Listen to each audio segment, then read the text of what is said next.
రాజీవ్కి భార్యగా కాకపోయినా ఈ ఇంటి కోడలిగా గుర్తింపు తెచ్చుకుంటావు.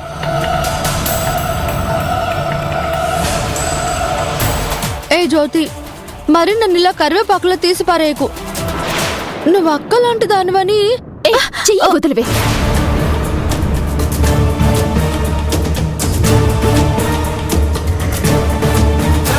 అసలే చిరెత్తిపోయినాను.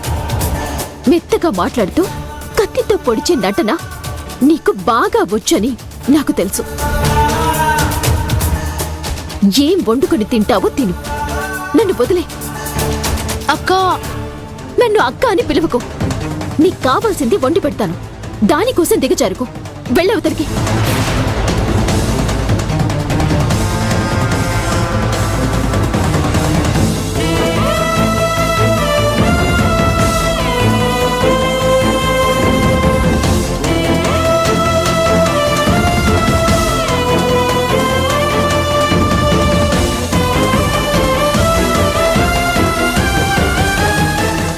చిత్తరంజన్ గారికి అలా అయి నేను బాధపడుతూ ఉంటే నీలాంబరి పుండు మీద కారం చల్లింది.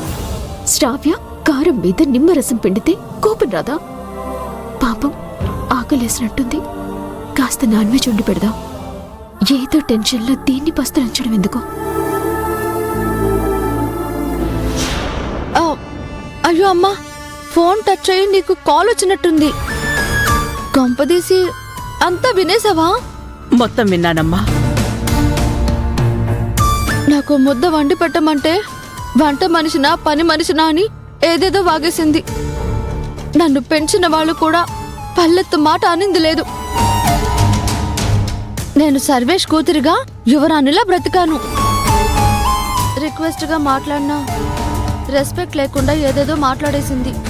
జ్యోతి నోటి నుంచి ఇలాంటి మాటలొస్తాయని నేను ఊహించలేదమ్మా.